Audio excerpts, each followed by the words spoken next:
Buenas tardes.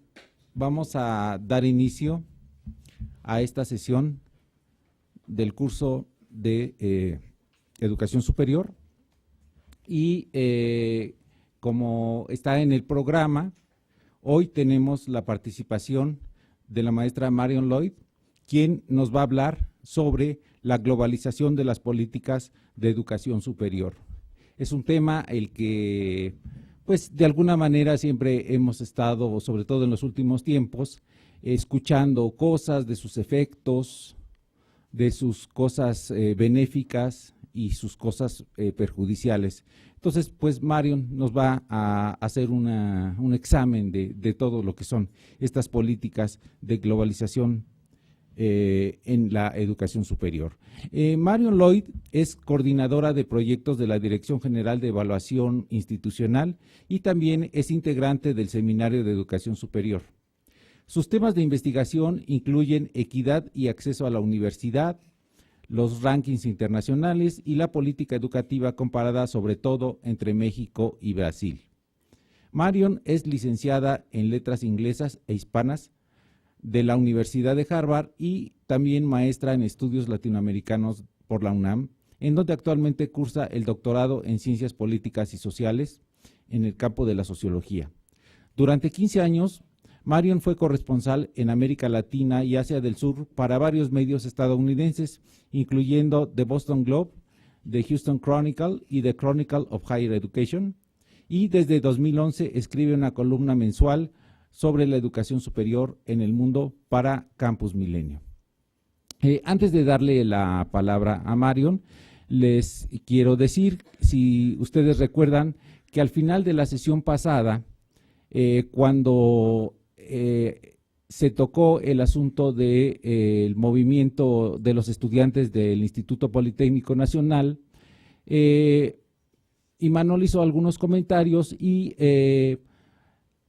la doctora Esperanza Lozoya le dijo que ella tenía una visión diferente porque ella participó en el proceso de la aprobación de los cambios al reglamento del Politécnico y quedamos en que iba ella a dar, pues, de alguna manera su testimonio. Lo que pasa es que hemos preferido que esté Imanol para que él, bueno, pues si tiene también alguna reacción o comentario a lo que vaya a decir la doctora Esperanza, pues lo haga. De tal manera entonces que para la próxima sesión, al inicio, pues vamos a tener esa participación de Esperanza, que pues nos va a dar esos detalles importantes sobre cómo fue que el Consejo Académico ¿se llama? El Consejo General Consultivo del Instituto Politécnico Nacional aprobó estos cambios al reglamento interno de la institución. Bueno, pues entonces, sin más, ya le doy la palabra a la maestra Marion Lloyd. Gracias, buenas noches. Tardes, buenas tardes todavía, ¿sí, verdad? Sí, sí. Bueno, pues la semana pasada hablamos como en términos muy teóricos con el doctor Ororica y hoy pues echando un poco mano al campo donde tengo más experiencia en el periodismo, voy a hablar un poco más de casos concretos. Voy a empezar con un poco de teoría y luego pues hablar un poco de cómo estas cosas que estamos hablando se dan de forma real en distintas partes del mundo. Entonces, bueno. Esta es la estructura de la presentación. Vamos a empezar a hablar de las teorías, después de los impactos en las instituciones de educación superior y cómo estas políticas finalmente se institucionalizan a través de organismos. Yo les pedí que leyeran del Banco Mundial porque creo que es como una síntesis y aparte finalmente son políticas que tienen muchísimo impacto, sobre todo en países en desarrollo, ¿no? Entonces, pero hay otras instituciones, organizaciones como la organización, la OCDE de la Cooperación y Desarrollo Económico, ¿verdad? Y lo pienso en inglés. Y otras instituciones, ¿no? Pero finalmente vamos a ver más en detalle lo del Banco Mundial. Y después pues voy a hablar de cómo estas políticas tienen repercusiones en muchos países, en distintos temas. La verdad, me costó mucho hacer una selección porque hay muchísimos ámbitos en donde se ven estas cosas, estas políticas en acción, pero pues preferí limitarme, yo creo que son 6 temas en particular. Y después vamos a hablar, yo siento que hay una especie de giro a raíz de la crisis económica de 2008-2009, pero le puse como signo de interrogación porque finalmente pues no se sabe bien qué va a pasar, ¿no? Entonces pues también me interesa mucho la opinión de ustedes, de cómo lo ven, si están optimistas, pesimistas, etcétera. Bueno, hay que empezar hablando, no sé si me oyen bien. Bueno, gracias. Sobre qué es la globalización. Es como de esos términos como el neoliberalismo, que también vamos a ver que todo el mundo tiene una idea de qué implica. Uno imagina a los chavos, a la gente, las manifestaciones en la calle, pero que finalmente es simplemente, pues es un fenómeno que tiene muchas aristas. Y bueno, me gustó mucho esta cita de Beck que dice: la globalización es la palabra peor empleada, menos definida, probablemente la menos comprendida, la más nebulosa y políticamente la más eficaz en los últimos y sin duda también de los próximos años. Ahora estaba hablando hace 16 años, pero yo creo que pues, todavía se podría decir lo mismo. Yo me puse a investigar pues, de dónde surgió este tema, esta frase y cuál es la primera vez que se usó. Realmente se habla de que la primera vez que se puso en el diccionario fue como en los años 40, pero se empezó como de uso común a través de un artículo que escribió Theodore Levitt, que es un profesor de Harvard, creo que de la Escuela de Negocios de Harvard, que se llamaba globalización de los mercados, ¿no?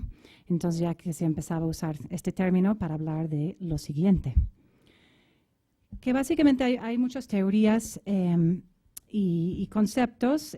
Finalmente, yo creo que para nuestros intereses vamos a centrarnos un poco en la parte económica, ¿no? Que es una nueva fase de desarrollo capitalista, en donde los procesos económicos, las interacciones sociales, la política, la cultura e inclusive las relaciones individuales trascienden las fronteras nacionales. Y bueno, esto sucede a un ritmo prácticamente instantáneo. Si se compara con hace 200 años, pues el ritmo es asombroso, ¿no? En un mundo que se ha vuelto más pequeño debido a las tecnologías de la información, las comunicaciones digitales y los medios de transporte modernos, en donde el espacio y el tiempo son redefinidos por interacciones que ocurren en el tiempo y escala planetaria. Manuel Castells ha sido uno de los proponentes los teóricos más importantes de qué es la globalización. Tiene 3 libros sobre esto. Entonces, él habla de que ocurre en 3 esferas distintas: en la económica, la social y la cultural. Y bueno, también hablamos de que es un nuevo orden económico, que es una fuerza que está organizando la economía mundial. Entonces, si no es nada más economía, finalmente es donde más permea y finalmente por eso a veces ahí se ven usado casi como sinónimos: capitalismo moderno, globalización, porque son fenómenos que de alguna manera van de la mano, ¿no? En donde el conocimiento, la información y la comunicación simbólica se han convertido en las principales fuentes de productividad y ganancia económica.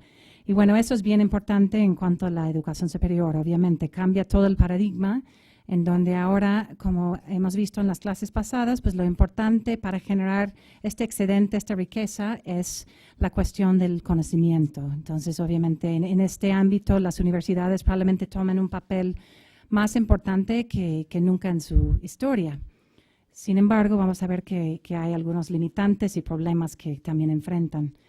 Y bueno, este concepto, de alguna manera, este giro económico, cultural, más o menos toma lugar en los años 80 o cobra fuerza, pero después de los años 60 y con las formaciones de coaliciones neoconservadoras en Estados Unidos y en Gran Bretaña, pensamos en Thatcher en Gran Bretaña y en Ronald Reagan sobre todo, ¿no? En donde se cambia todo este concepto del estado de bienestar y ahora la idea es ganancia por ganancia, ¿no? Y bueno, empiezan como a desmantelar del estado de bienestar. Y surge una nueva economía que a su vez impulsó un nuevo discurso, una nueva filosofía pública. Entonces de repente cambia toda la retórica de lo que dicen los que están en el poder. Y bueno, esto, como vamos a ver, tiene un impacto muy, muy fuerte en las instituciones de educación superior, que finalmente lo difícil, creo, es que desempeñan una doble función. Por un lado, la creación de conocimiento y por otro lado, la provisión de capacidad técnica para el mercado global. Y esto es complicado porque, no sé, como lo vemos en la UNAM, en las pugnas entre el área de investigación y el área de entrenar nuevos profesionales, ¿no? Y nosotros, por ejemplo, hicimos un estudio comparando la UNAM con la Universidad de Sao Paulo y queríamos ver por qué ellos producen más investigación que la UNAM. Y ellos finalmente tienen un enfoque mucho más fuerte en el área de investigación y la UNAM sigue siendo una institución que tiene 170,000 estudiantes de licenciatura y en Sao Paulo tienen como 50. Entonces, obviamente, y aquí tenemos como 15, 20,000 estudiantes de nivel posgrado y en Sao Paulo tienen 35,000. Entonces, son decisiones que toma cada institución, a veces por su propia cuenta, generalmente no mucho, y hay muchísimos factores y poderes, pero que es como de dónde dividimos los recursos y los esfuerzos, y es como hablaba mucho Imanol la semana pasada, son pugnas que se van girando y son constantes y muy, muy aparentes. Entonces, pongo aquí que, sin embargo, las decisiones sobre los tipos y usos de conocimiento, así como el perfil ideal del trabajador, en gran medida se determinan en el exterior, como vamos a ver con estas políticas del Banco Mundial y de otras instancias. No es que necesariamente la Universidad de Sao Paulo decida, pues queremos poner más peso en el área de investigación, o que la UNAM diga, vamos a hacer una institución profesionalizante, sino que hay presiones del gobierno, de instituciones internacionales, etcétera, ¿no? Y bueno, más tarde son internalizadas a través de políticas nacionales e institucionales.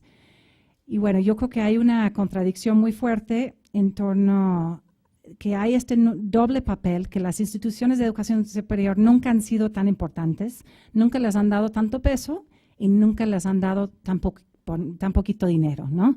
Entonces, los gobiernos dicen, pues queremos que hagan todo, pero finalmente no hay. Cada vez hay menos recursos y eso, como vamos a ver, también tiene que ver con las políticas y cómo se ve el mundo en este mundo un poco post-estado de bienestar.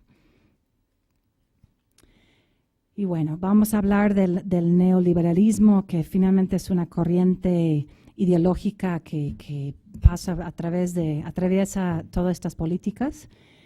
Y a mí me gusta mucho la definición de Harvey, que dice que el bien social será maximizado al maximizar el alcance y frecuencia de las transacciones en el mercado y busca incorporar toda acción humana dentro del dominio del mercado. Obviamente hay matices con esto, no es que cada política que se puede decir neoliberal no cree en lo humano, pero finalmente la filosofía es que dejándolo al mercado es la mejor forma de maximizar el bien para todos. Y esto traduce en el mensaje hegemónico de las políticas de educación superior, que la educación superior es un mercado competitivo en el sentido económico, que fundamentalmente genera beneficios privados más que comunitarios y que las organizaciones de educación superior que deben proveer sus propios recursos primordialmente se enfocan al cuidado de sus propios intereses. Esto obviamente es un giro enorme con el concepto de la universidad como algo que pertenece a la sociedad, que es para el bien de todos, y de repente se vuelve como una otra instancia, ¿no? Como hemos visto, por ejemplo, en los debates, si la educación superior debe ser un un bien de intercambio en los tratados de libre comercio, como el GATT, por ejemplo. Es poner la educación superior como cualquier otro producto, ¿no?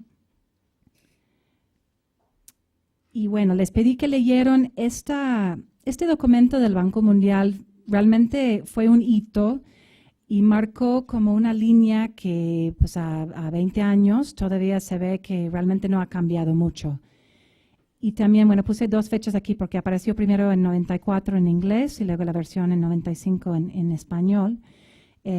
según Jamil Salmi, que es un funcionario del Banco Mundial de muchos, muchos años, fue la primera vez que el Banco Mundial realmente sentó lineamientos sobre educación superior, lo cual parece increíble, ¿no? Dado todo lo que está en juego, pero también da un poco una idea de cómo se veía la educación superior, que no era algo necesariamente tan relacionado con los mercados.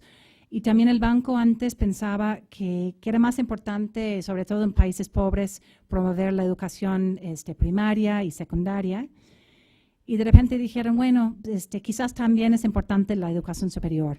Pero estaban viendo, bueno, que también había habido una expansión enorme durante 30 años y que no estaban ellos participando en eso, ¿no? Que finalmente estaban un poco al lado y que pasaban cosas que no les gustaban, como el hecho de que los gobiernos gastaban muchísimo dinero en educación superior. Entonces, de repente el banco dijo, híjole, yo creo que hay otras formas de hacerlo más rentable y vamos a promover una política, sobre todo como esto viene a una década de la crisis de la deuda en América Latina. Entonces, estaba también el banco tratando de recaudar sus deudas y decía, estos gobiernos están gastando demasiado en este nivel y mejor buscamos una forma de encontrar otra opción, que vamos a ver pues cuáles son sus recomendaciones. Entonces, por un lado, reconoce la alta rentabilidad social de la educación superior y que su importancia es igual a la de educación primaria y secundaria, pero dijeron, hay demasiado dinero para este nivel como proporción del gasto gubernamental. Y también argumenta el banco, y hay mucha gente que sí argumenta esto, y ha sido el debate en la UNAM cada vez que la UNAM quiere subir las colegiaturas o imponer, yo digo subir porque sí hay cuotas, aunque pueden ser muy mínimas, pero hay algunas. Cada que quieren subir eso, el argumento siempre es eso, que es un gasto regresivo, que van a la UNAM muchos estudiantes que podrían pagar algo y ese dinero se podría usar para los más pobres o para más becas o lo que sea, ¿no? Entonces, esto es un argumento que realmente hay gente en ambos lados del espectro político que argumentan eso. No es nada más gente muy reaccionaria que piensa eso, pero sí es un tema muy polémico, pero en el concepto del banco entonces hay que encontrar muchas fuentes privados que pueden sustituir este gasto. Y bueno, que hay una crisis a nivel global y que fue peor en los países pobres, y esto me parece insólito, ¿no? Así como en muchos de estos documentos del Banco Mundial hay una falta pues como de autocrítica, ¿no? No mencionan, bueno, de estos ajustes fiscales drásticos que finalmente, bueno, fue el Fondo Monetario Internacional, el Banco Mundial, que impulsaron estos cambios y estos ajustes fiscales, y ahora están diciendo, bueno, están en broncas porque tienen estos ajustes, lo reconocemos, y también a la vez las universidades tienen mucha presión por aumentar la matrícula, entonces es un problema, no hay dinero y eso lleva a una baja calidad por masificación. Ahora, lo que es masificación en el tercer mundo, en los países en desarrollo, pues obviamente no es masificación en Estados Unidos, donde, no sé, un 80% de matrícula bruta, 85%, en Corea del Sur, donde 95% de matrícula bruta, pero de todos modos se aumentó enormemente, entonces pues sí hay un problema de recursos, hay muchas aulas con demasiados estudiantes, etcétera. Y también el banco criticó la cuestión de que hay muchos servicios también regresivos, por ejemplo, de comedores subsidiados por la universidad, dormitorios, etcétera, que para el banco le pareció una mala idea eso, que era dinero que se podría ser mejor utilizado para otra cosa. También reducción en gasto por alumno, pues por este proceso era obvio, y altas tasas de estudiantes por profesor, problemas de diserción y de repetición. Entonces, el banco llega a la conclusión de que, con todo, en la mayoría de los países en desarrollo, el grado de participación del gobierno en la educación postsecundaria ha excedido con creces lo que se considera económicamente eficiente. Entonces, yo creo que esta es la palabra que luego va a ser lo que impulsa todas las demás políticas. Y estas son algunas de las recetas empieza con las recetas generales, pues yo creo que todos lo conocemos bastante bien, el desarrollo de instituciones privadas, pero también una mayor diversificación de instituciones. Entonces pensamos en México en los institutos tecnológicos, y muchas veces se usa el modelo de Estados Unidos, donde hay mucha más estratificación, hay mucha más diversidad en tipos de instituciones, y usaban eso un poco como el modelo, que no todas las universidades deben ser como la UNAM, sino que necesitamos distintos tipos de universidades y también instituciones privadas, y vamos a ver qué impacto tiene eso, porque esta diversificación no es nada más universidades privadas, pero también universidades con fines de lucro, con distintos modelos que van hasta más allá de lo que había necesariamente previsto el banco en estas fechas. También se habla de diversificación de financiamiento y vinculación entre los fondos y resultados. Yo no voy a hablar mucho de esto hoy, pero sí es bien importante esta nueva cultura de recibir sueldos con base en la productividad, de toda la presión de lo que dicen en inglés de publish or perish, ¿no? De que si no publicas, pues ya estás fuera de la jugada. Que son políticas que ya son completamente institucionalizadas. Por ejemplo, el SNI en México pues funciona exactamente así. El hecho de que puedes duplicar o triplicar tu sueldo con base en cuántos artículos publicas igual en inglés, en revistas internacionales, indexadas en ICE, etcétera, pues son políticas que vienen directamente de aquí.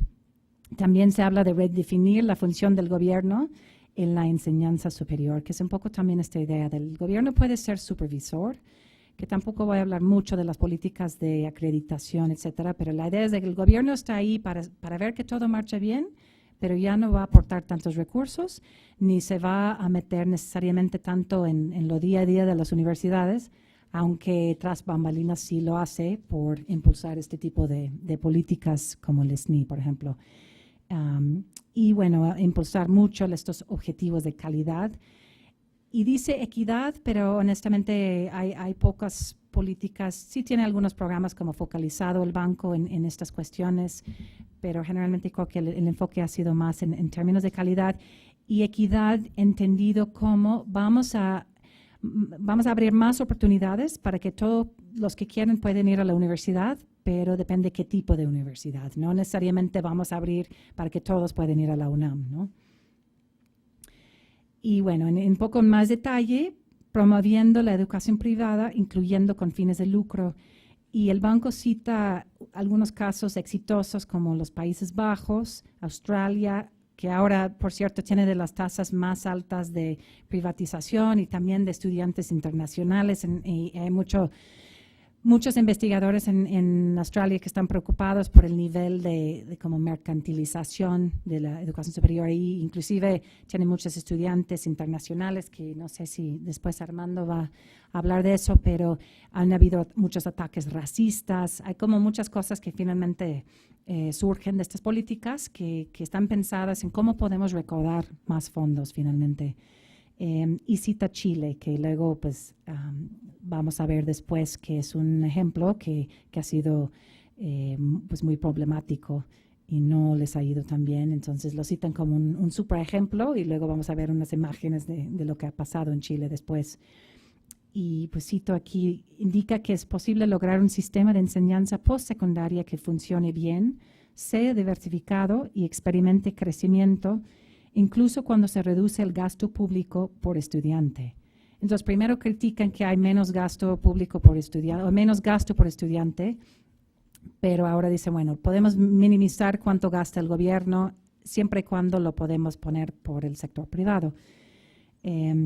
Y también, es más interesante, puse aquí a Colombia en Quebec, porque vamos a hablar después de eso, que debido a las tasas de interés subvencionadas, elevadas tasas de incumplimiento de pago y altos costos administrativos, los resultados financieros de los planes de préstamos han sido insatisfactorios. Y menciona como unos ejemplos exitosos a los casos de Colombia y Quebec. Como uno de las formas de diversificación no es solamente cobrar más colegiaturas, sino en vez de dar becas a los estudiantes, surge todo el modelo de los préstamos estudiantiles, que los que estaban en el curso hace 2 años, yo di una plática un poco sobre las repercusiones de esas políticas Y Colombia, yo creo que si no en todo el mundo, en América Latina fue el primer país. Empezó como en los años 60 y tiene un programa muy fuerte de préstamos estudiantiles.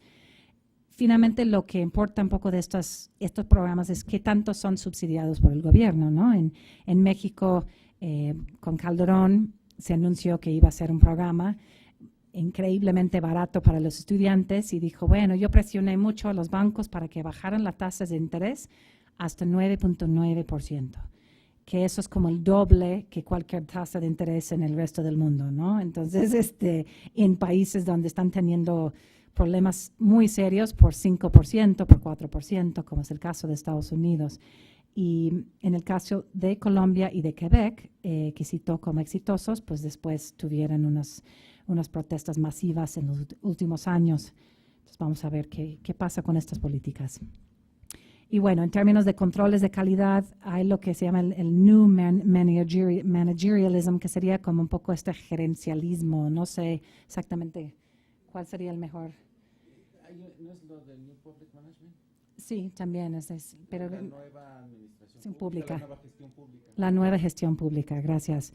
Es esta forma de cómo implementamos mecanismos como en las empresas dentro de las universidades, sobre todo en cuestiones de controles de calidad. Entonces surge todo el modelo de la acreditación, que aquí en México surgió, yo creo que con principios de los 90. Sí. Ajá. Y ahora pues todas las universidades dicen, bueno, tenemos todos nuestros programas acreditados y ya todo está acreditado y eso quiere decir que todos están maravillosos, todos de calidad, ¿no? Y es interesante porque pues el banco explícitamente recomienda que los gobiernos lo pueden hacer, pero podría costar mucho dinero, entonces mejor que se forme instituciones privadas de acreditación y asociaciones profesionales que podrían tener, que finalmente también vuelve un negocio para estas instituciones, pero la idea es que el gobierno va a ser muy ineficiente, entonces mejor que lo hagan otras instancias. También propone pues, mayor autonomía institucional, que creo que no es necesariamente el concepto en la UNAM de autonomía, sino es la flexibilización de contratos laborales, de políticas de ingreso, de planes de estudio, es decir, aunque hay una presión social porque entran todos, la universidad puede tener la autonomía de decir que va a cobrar colegiaturas y va a limitar el exceso, que finalmente ha sucedido en la UNAM con el tema del posgrado, que la UNAM, en parte por presión del CONACYT de que tengan la famosa eficiencia terminal, no quiere que necesita mantener sus números, entonces por consecuente emite menos estudiantes a sus programas. Entonces a veces estas políticas pueden tener efectos no previstos. También pues, una mayor colaboración entre las instituciones y la industria y como hablaba la semana pasada Imanol, esta cuestión de los rankings no lo dice en el informe, pero habla de más información para consumidores, que esto es un mercado, que cómo decidimos a dónde ir, sería mejor que supiéramos cuántos programas están acreditados y a qué vamos en el mercado para saber qué compramos finalmente, ¿no? Y bueno, esto estaba muy interesante, les pedí también que leyeran este documento porque nada más son 5 años después del primero, incluye muchos de los primeros que elaboraron los lineamientos del documento de 94, pero también se incorporaron algunos académicos, profesores de Harvard, yo creo que no sé si el ex presidente de Harvard. Entonces, no, estuvo Derek Bock, yo creo que estaba, pero no sé si era, no sé si era. Entonces, sí, había gente muy, muy reconocida, investigadores, y también había, creo que Jamil Salmi también participó. Entonces, había como una mezcla y era, de alguna manera, una especie como de mea culpa, de decir, ups, como que no pensamos alguna de los impactos de las políticas que recomendamos hace 6 años, pero no vamos a mencionar aquí que nosotros fuimos quien recomendamos esas cosas. Entonces dicen, bueno, algunos han pensado que no es tan importante la educación superior como los otros niveles Y se podría llegar a pensar que la privatización es maravillosa, pero vamos a tratar de matizar un poquito este punto. Pero yo creo que finalmente era un poquito como too little, too late, ¿no? De que ya estaban marchando estas políticas y que finalmente era un poco tarde para echar para atrás y era una forma de decir, bueno, nosotros también somos humanos, somos conscientes, pero a la mera hora y irónicamente, pues advierten sobre algunos de los riesgos de las propias políticas que el banco ha recomendado, hablando de que una expansión desenfrenada, sin planificación, con frecuencia caótica, y que los resultados podrán tener a su vez graves consecuencias. Bueno, el banco finalmente está pensando también en la masificación sin controles como los controles que el banco recomienda, pero también parte de esta masificación ocurre a través del sector privado que fuertemente ha estado impulsando el banco. Y bueno, aquí hay unas imágenes. Vamos a ver.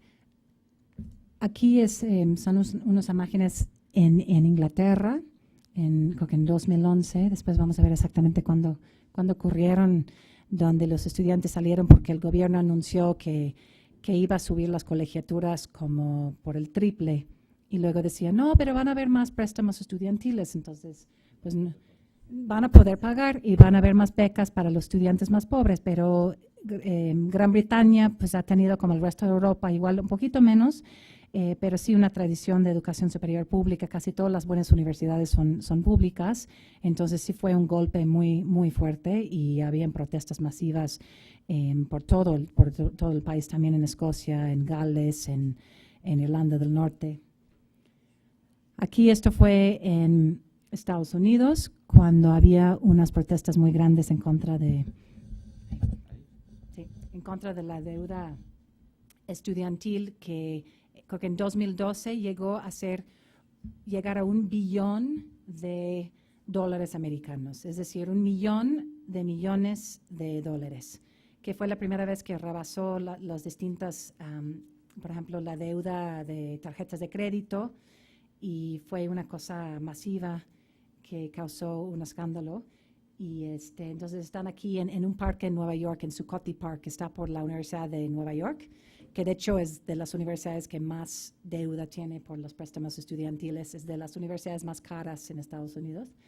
Y bueno, están como poniendo los cheques de lo que deben en sus deudas. Aquí abajo, creo que esto era en Chile, me parece, en Chile o en Colombia, pero yo creo que esto fue en Chile, que ha estado con protestas desde 2006, 2007.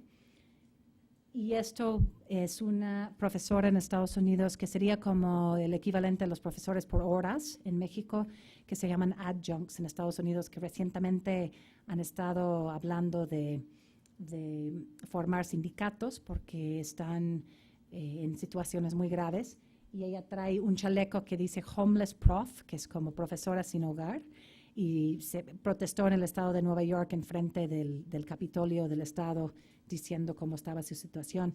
Y unos meses antes había muerto una profesora mayor porque no tenía ningún seguro médico, no hay ninguna prestaciones, y cada vez estos profesores son una parte más grande del profesorado.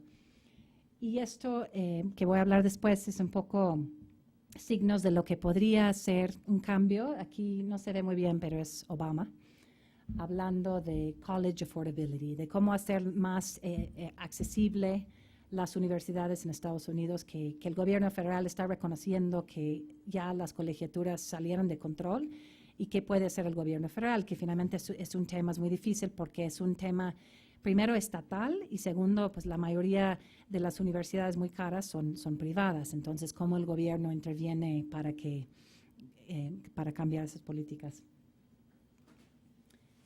Y bueno, también voy a hablar de las universidades con fines de lucro, que la más famosa en Estados Unidos es la University of Phoenix, que fue de las primeras, que es gigantesca. Vamos a hablar de los cursos masivos gratuitos en línea, que bueno, se ha vuelto un fenómeno global impresionante en nada más 2 años. y de los rankings internacionales.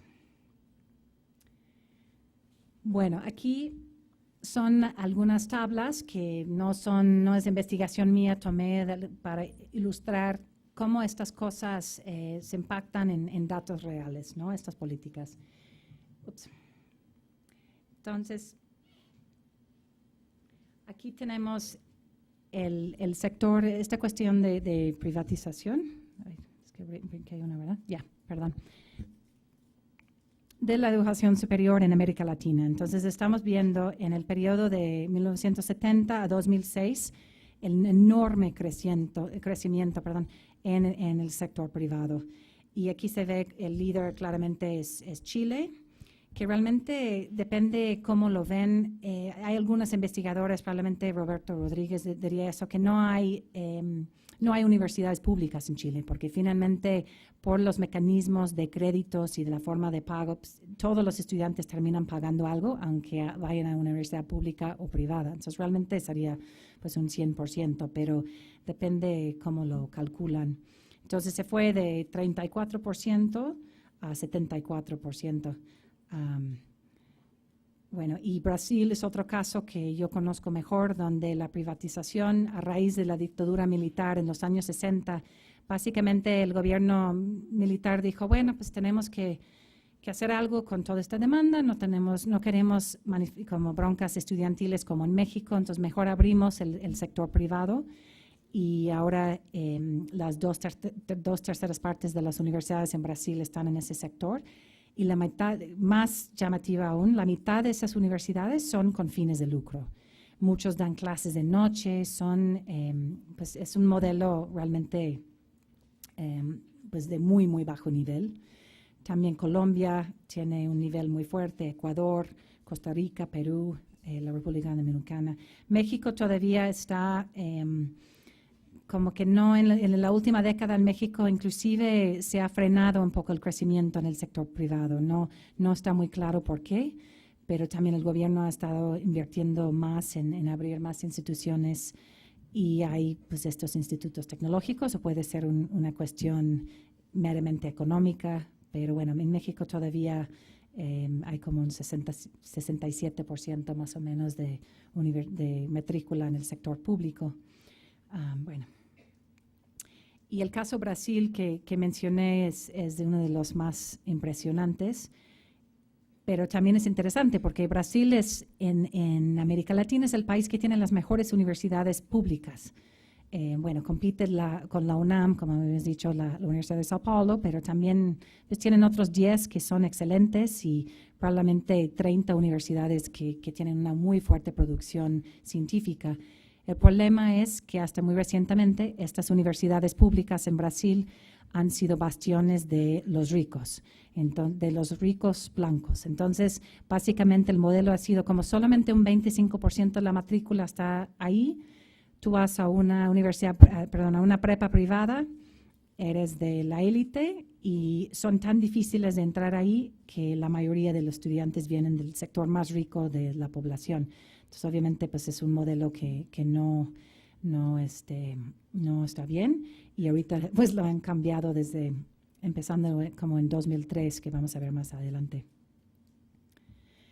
Y en Estados Unidos yo creo que uno de los fenómenos más marcados en este sentido y también más preocupantes son las instituciones con fines de lucro.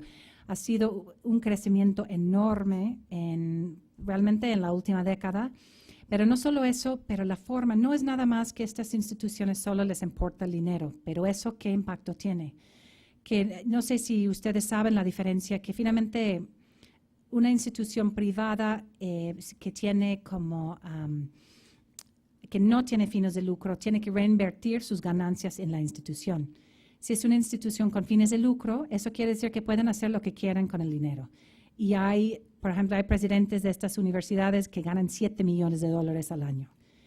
Y después, finalmente también los estudiantes en muchos casos son los más pobres y no son baratas y son de muy mala calidad generalmente porque todo el dinero está yendo para los sueldos de los altos ejecutivos, están en la bolsa de valores. exactamente para los accionistas.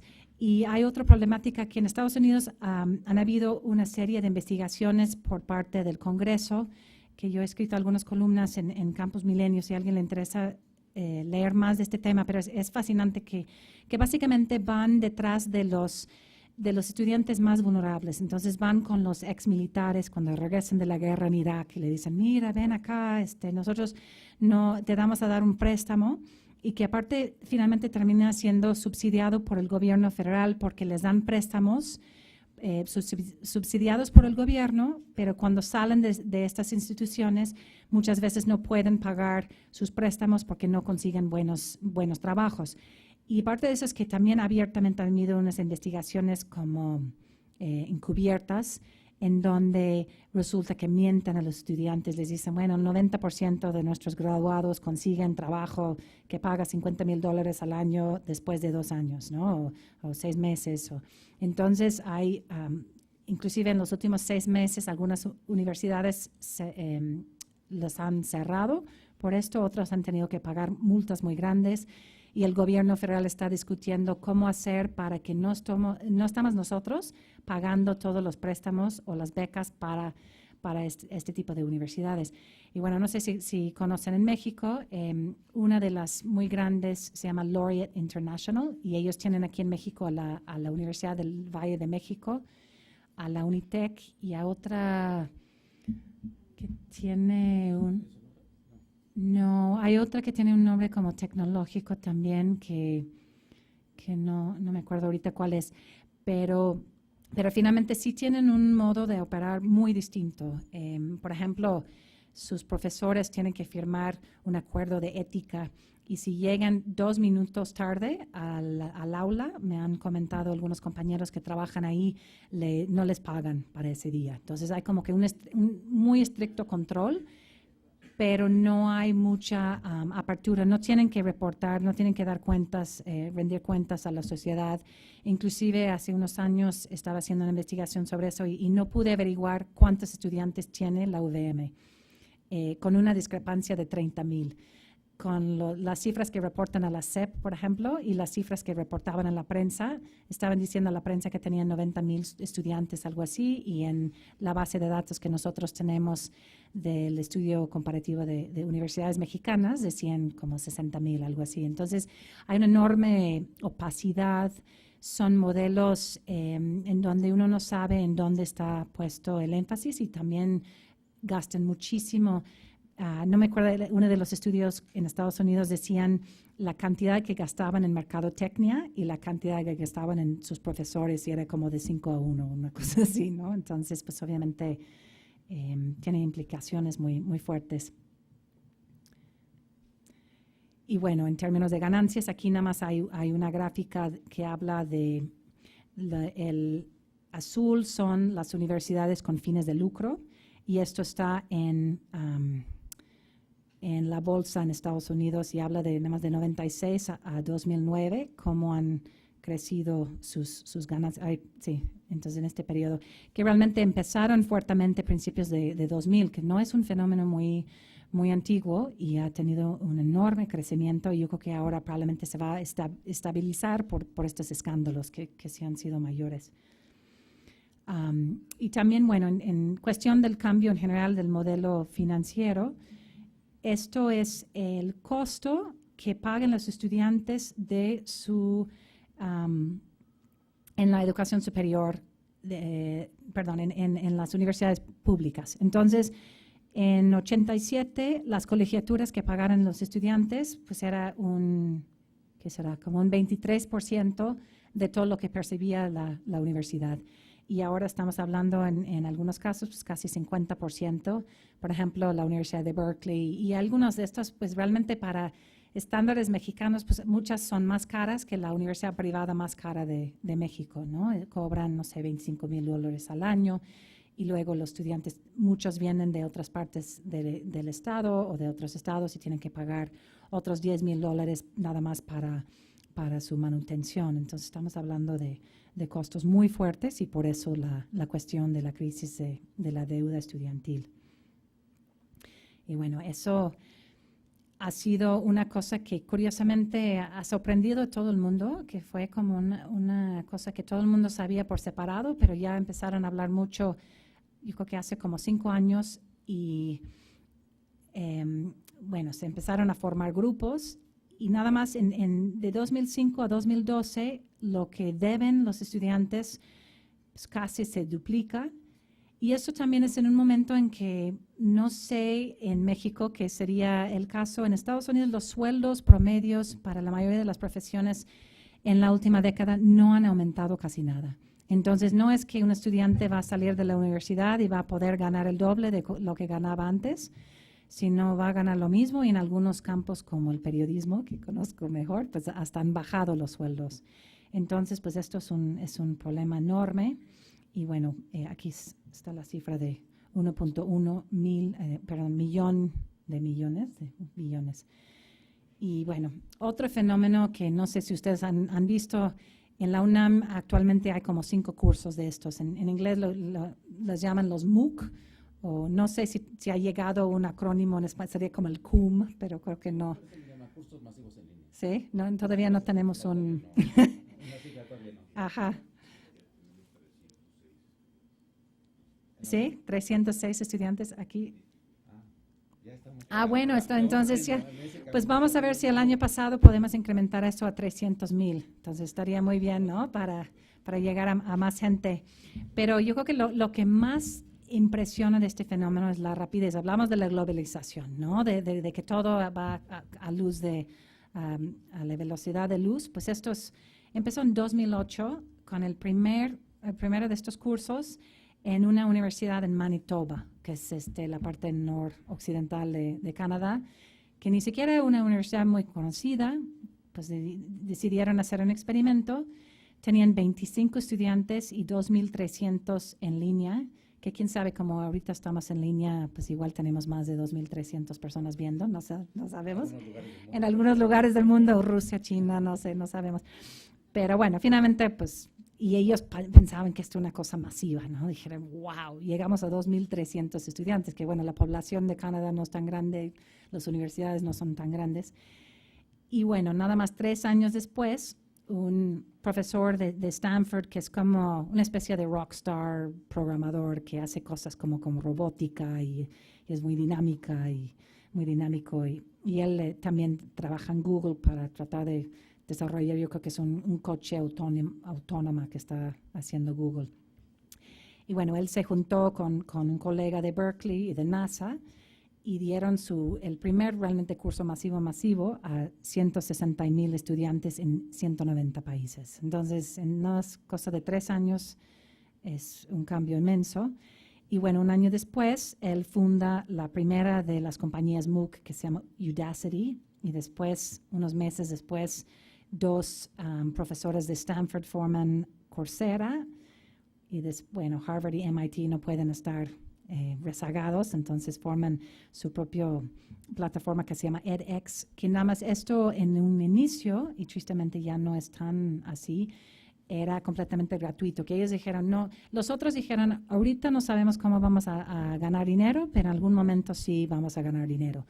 En el caso de edX, la idea era, vamos a poner una plataforma para poder pues, llegar a mucha más gente, y que también esta plataforma podría servir para muchas más universidades como un modelo, era como de open software, etcétera. Y después se sumaron Berkeley y la Universidad de Texas. Y ahora, justo en las últimas semanas, están hablando de que van a cobrar para algunos cursos especiales que son como más preprofesionales. Entonces, pues, ¿dónde pintas la raya? ¿Es gratuita o no es gratuita, no? Y ahora, en 2014, pues las cifras más recientes que encontré fueron estas de pues, 3 millones de usuarios de Udacity. Creo que las de la UNAM están en Coursera, ¿no? En Coursera, ajá. Sí, sí, y hay una variedad, como en general los cursos que empezaron eran cosas muy técnicas y cosas de computación, y ahora hay cosas de pensamiento filosófico, hasta cosas de idiomas, de lo que sea, ¿no? De lo que se puede imaginar.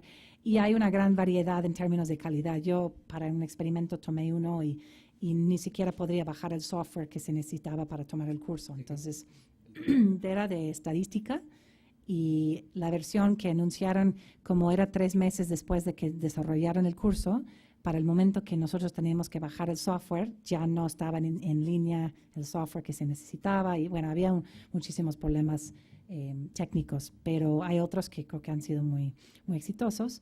¿En ese que tomaste cuántos había? ¿No te diste cuenta? No, porque me salí después de 2 semanas. Es que la verdad, aparte, honestamente estaba muy aburrido.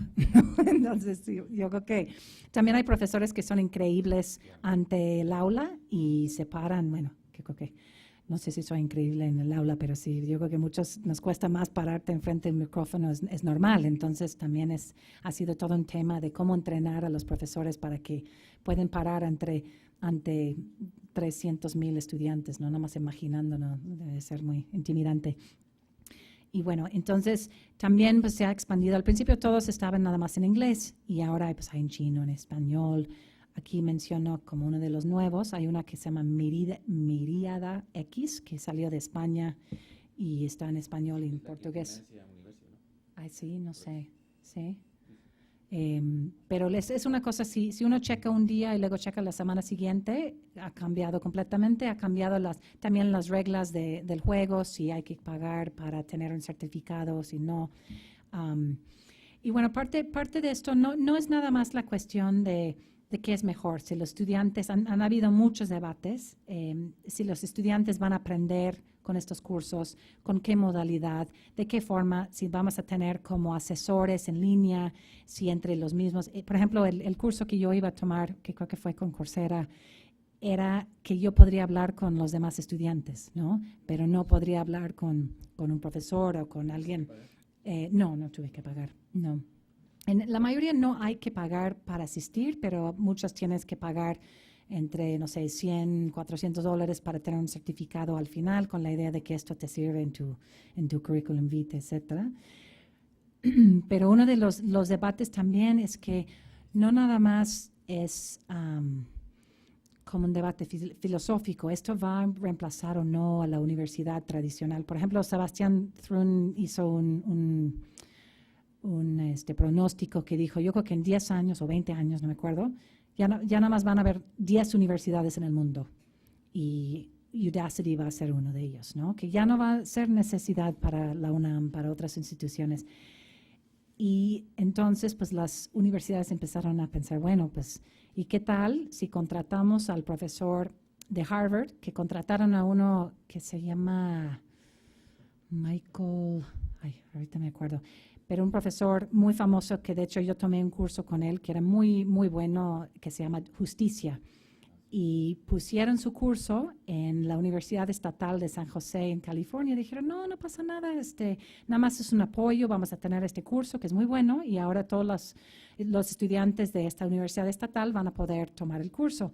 Pues obviamente los profesores que daban su propio curso, que de repente iban a ser asesores y nada más iban a calificar los ensayos de los estudiantes, pues no estaban nada contentos y inclusive pues obligaron a la universidad de quitar el curso. A ver si luego me acuerdo el nombre del profesor. Y hasta la gente le llamaban y le dijeron, oye, pero ¿tú cómo ves esto? Y yo dije, bueno, ¿yo qué? ¿No? Yo nada más puse mi curso en edX, pero que sí tienen implicaciones muy fuertes para los profesores y de por sí están cortando costos, pues ¿para qué no poner a Imanol, que Imanol dé el curso para todas las universidades de México sobre gobierno y política de gobierno y universidad? Digo, seguramente sería buenísimo, pero tendría pues otras implicaciones, ¿no? Y bueno, también han habido pues, las críticas a los métodos y a estos cobros que cuando estos grupos empezaron, estas plataformas empezaron, no tenían muy claro su modelo y realmente es un poco como los periódicos que cada que uno se sube a ver su periódico favorito, de repente hay que pagar o no hay que pagar, o como que van cambiando, no saben muy bien cómo hacerlo en Internet para hacerlo económicamente viable, ¿no? Y bueno, eso es un poco como cambia el paradigma, ¿no? De lo que hemos transcurrido en 800 años en cuestión de la masificación y la globalización de las universidades. Otro tema que creo que es muy importante, como hablamos del nuevo, como era el nuevo ethos o la nueva relación de gobierno con la universidad y que iba a haber más autonomía, pues eso lo que ha hecho es que en vez de tener profesores con tenure o con definitividad, ahora cada vez hay profesores que son por horas, de estos modelos, que finalmente es como parte de la precarización del mercado laboral en general, no es nada más los profesores. Si lo vemos en educación superior, en Estados Unidos ha sido muy fuerte, que en los años 70 la mitad de los profesores de la planta docente tenían definitividad, de todos los que estaban dando clases tenían definitividad, y un 70% de profesores propiamente con sueldo tenían esta seguridad laboral, que realmente fue una cosa maravillosa, porque pues ya que lo tenías, pues podrías ya estar ahí el resto de tu vida. Y la idea era que uno podría tomar riesgos, desarrollar proyectos de largo plazo, concentrarse en la docencia. No sé, yo tengo un tío, por ejemplo, que estaba en la universidad en Barnard, en Nueva York, daba clases de Shakespeare y estuvo como 50 años y nunca publicó un libro. Pero fue de los mejores profesores. Estuvo escribiendo un libro sobre el teatro de Rose, de Shakespeare, y luego alguien le ganó y ya no. Después de 50 años le ganaron la idea, pero que finalmente pues, su enfoque era otro, ¿no? Era ser muy buen profesor y fue excelente profesor. Y pues hoy en día eso sería imposible, ¿no? Sería totalmente imposible. Entonces, pues ahora, en contraste, pues tienes como un 20%, y las cifras varían, depende si están tomando en cuenta a los estudiantes de posgrado que dan muchos cursos o no. Ahorita vemos una gráfica que está un poco más claro, pero realmente pues me puse a hacer una nota sobre la señora que enseñé la foto de la profesora sin hogar. Estaba muy impactada, realmente pues no sé, yo imaginaba, llevo 15 años en México, e imaginaba que, pues sí, no deben de ganar tan bien, pero tampoco tan mal. Y la verdad es que en muchos casos están por debajo de la línea de pobreza. Entonces, estamos hablando de profesores que tienen un doctorado. Necesariamente es imposible casi dar clases sin un doctorado en Estados Unidos, excepto en algunas de las universidades con fines de lucro. Y trabajan en 5 universidades y dan cursos y no tienen ni una oficina, no tienen seguro médico, no tienen, a veces tienen que pagar sus propias fotocopias, etcétera, y están ganando, no sé, como $15,000 al año en muchos casos. Entonces, pues sí, es una cosa realmente escandalosa, ¿no? En muchos casos los estudiantes de doctorado, mientras están en la universidad, les va mejor, ¿no? Y luego salen con su doctorado y no pueden sobrevivir, básicamente. Entonces, yo creo que pues, también en América Latina es una cosa que ha crecido enormemente. Hay unos estudios por la Universidad de Buffalo que tiene un centro que está especializado en educación superior privada, que se habla de un 80%, aunque creo que esa cifra en particular viene de Phil Altbach, de un estudio.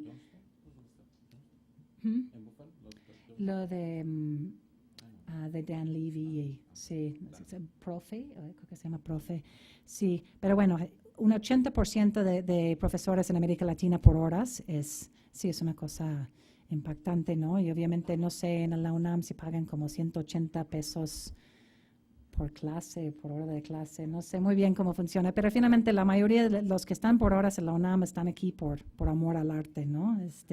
Porque sí es muy difícil vivir con esos sueldos y por eso pues van a muchas universidades distintas y finalmente pues ya no es el profesor que tiene su horario donde los estudiantes pueden ir a consultar al profesor, es otro modelo totalmente.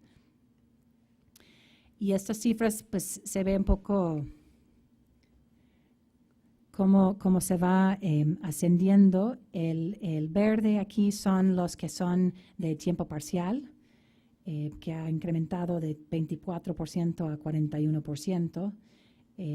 También, pues más o menos los que son estudiantes que están haciendo, sobre todo su doctorado, se ha mantenido igual, que también es otro tema, porque en muchas de las grandes universidades lo que la gente no sabe, piensa en, no sé, Berkeley y estas grandes universidades. Gran parte de las clases, realmente los que la dan son estudiantes. Entonces, son los que están calificando. No es el profesor, no es el premio Nobel que te está calificando, sino estudiantes de maestría o de doctorado. Pero también, pues, cada vez hay el número de full-time faculty, los que tienen definitividad, pues ha bajado a un 39%. Y cada vez los sueldos son más bajos. Muchas veces tienen periodos más largos de prueba, ¿no? Entonces están así de asociados durante 5 o 10 años y después, si no consiguen la definitividad, tienen que ir a otra parte a buscar otra cosa o terminan dando clases por horas. Y bueno, ¿cómo estamos de tiempo?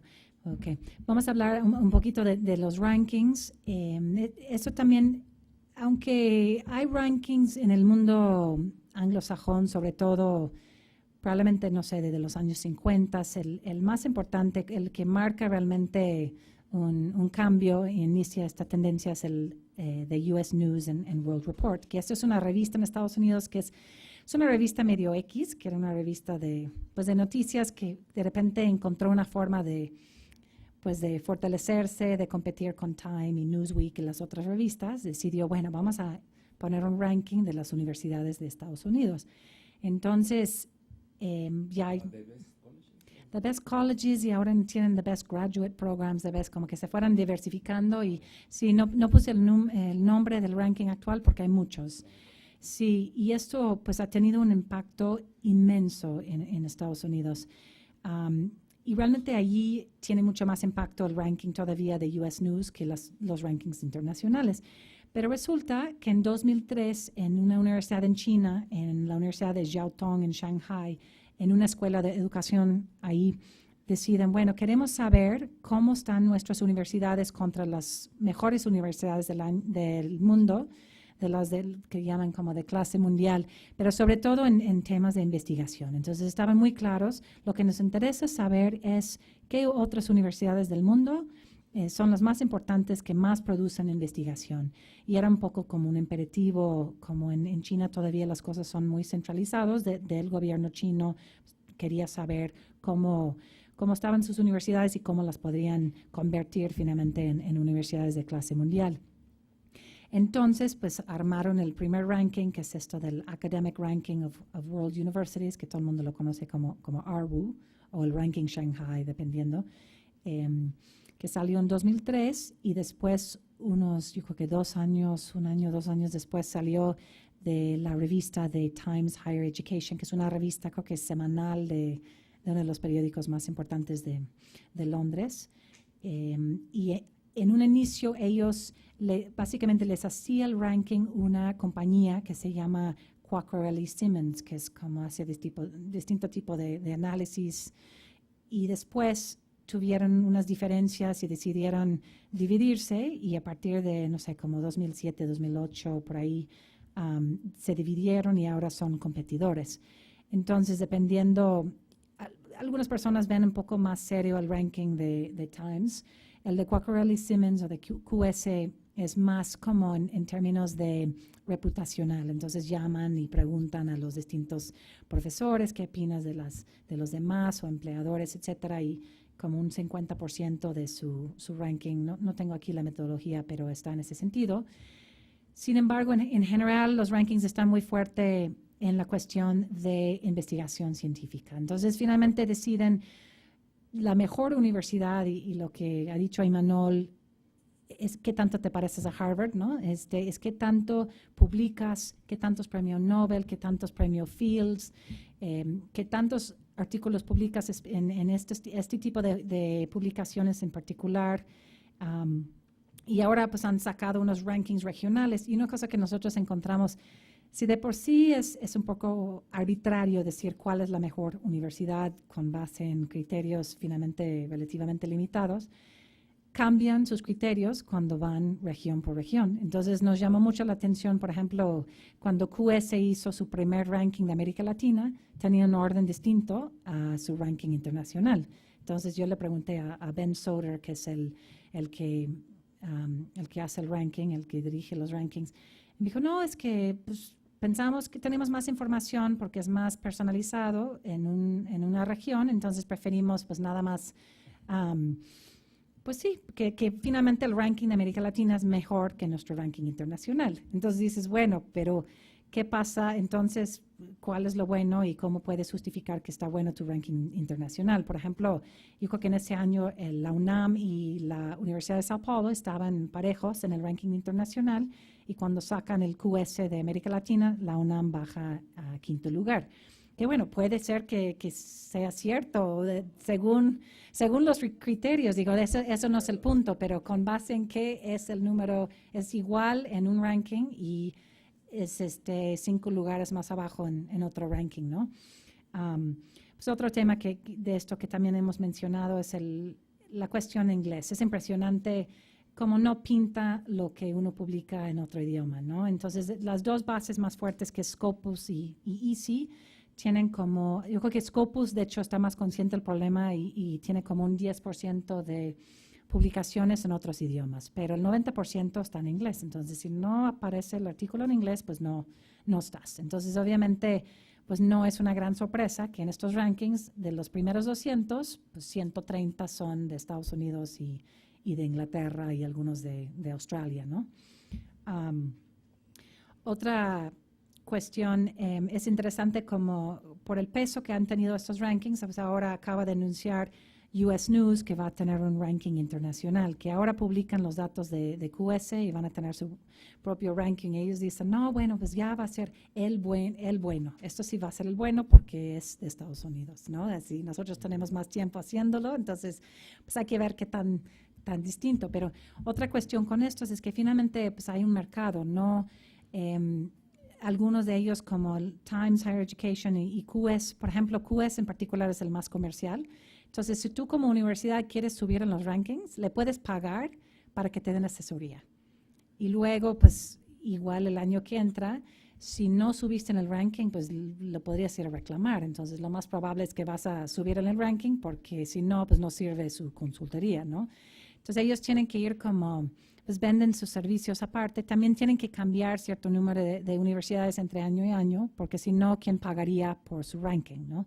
Que muchas veces ponen gratuitamente los primeros 100 lugares o 200 lugares y luego si quieres ver después tienes que pagar una cuota. En fin, hay muchísimos temas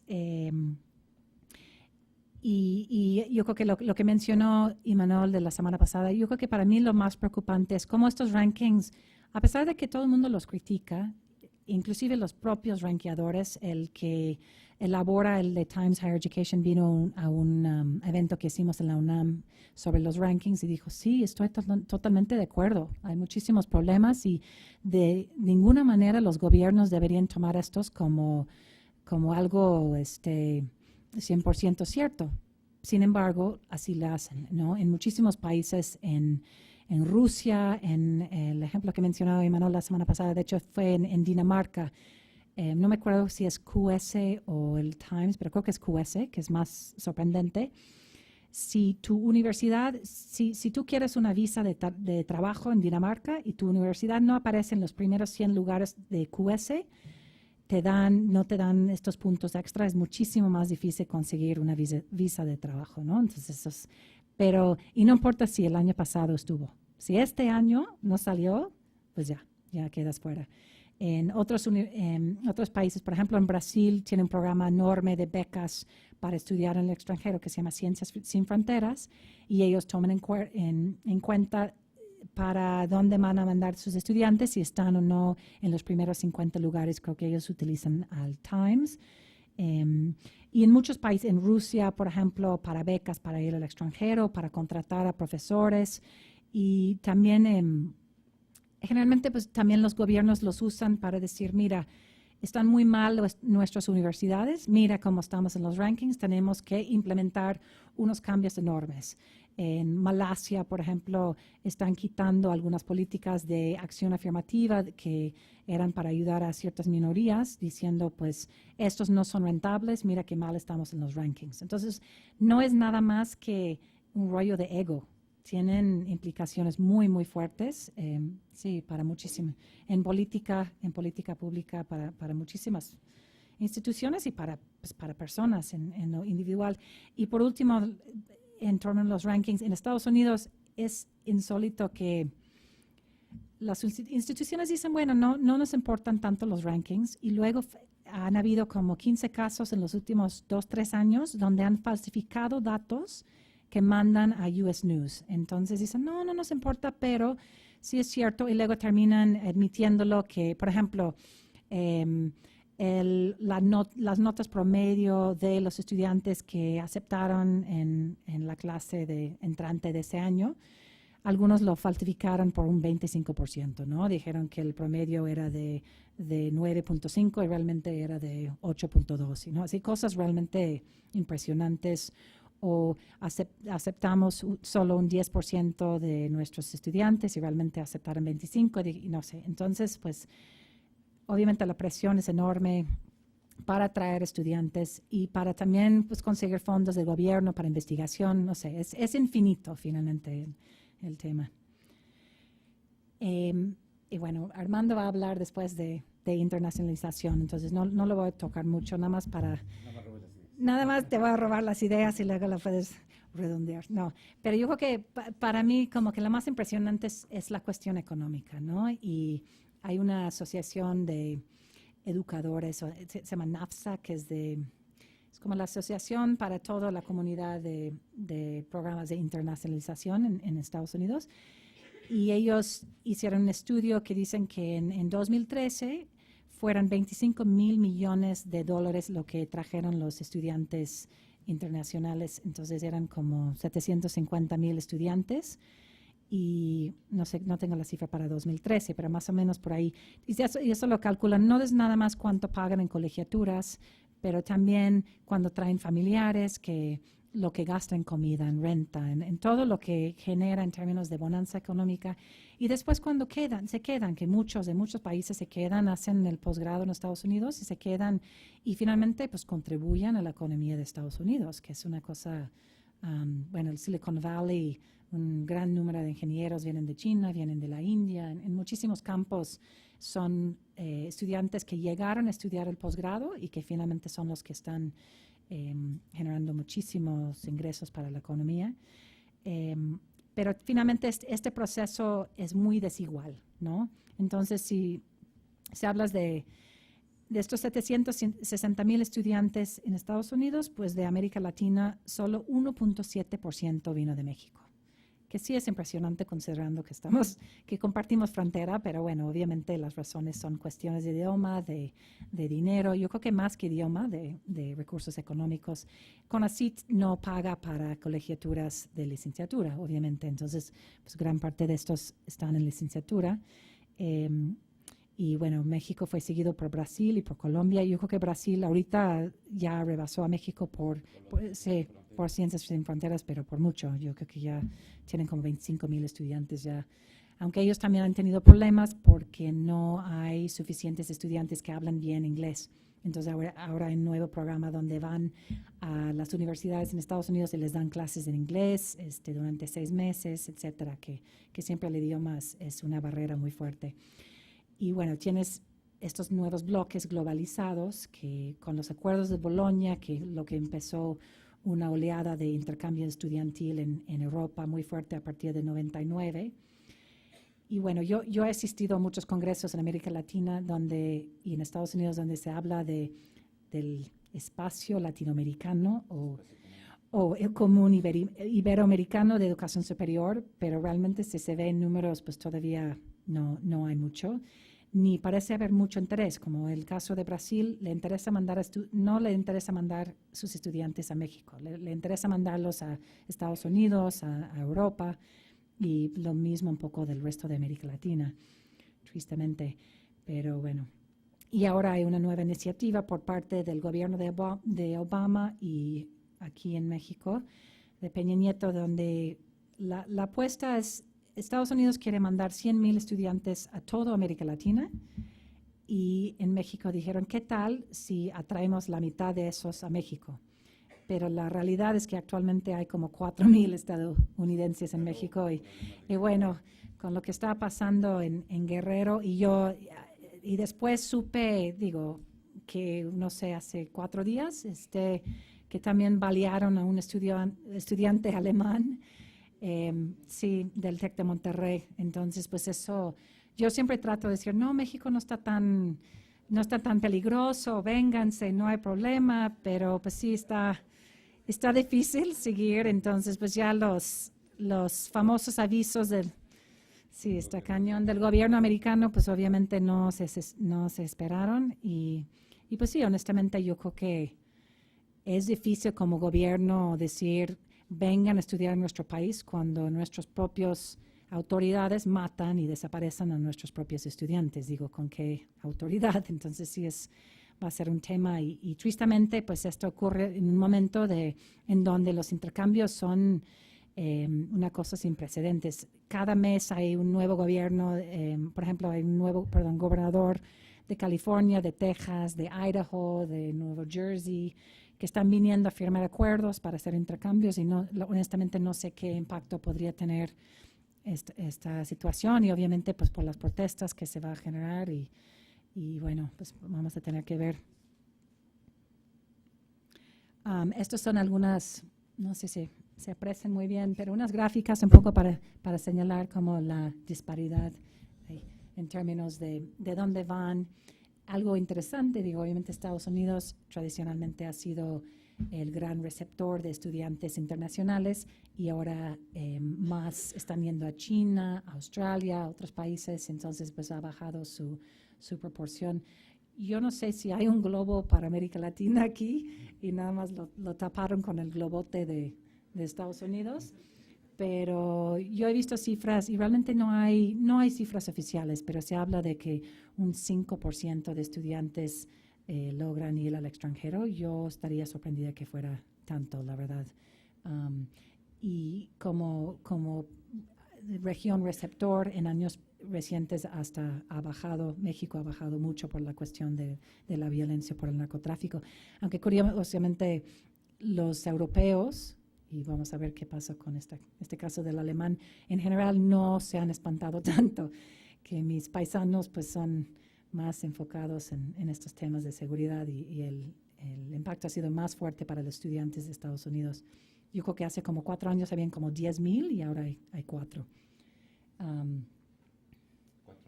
4,000, sí. Bueno, después de lo de Guerrero, igual ya van a haber 4, no sé, ¿no? En fin, yo creo que hay más de eso en la UNAM. Yo soy uno de ellos, así que, bueno. Uno de los 4, sí. Y bueno, aquí se ve un poco el crecimiento en términos de los países del OCDE, de todo, cómo ha crecido la internacionalización en los últimos años. Y bueno, en términos de Norteamérica, de los países del OCDE.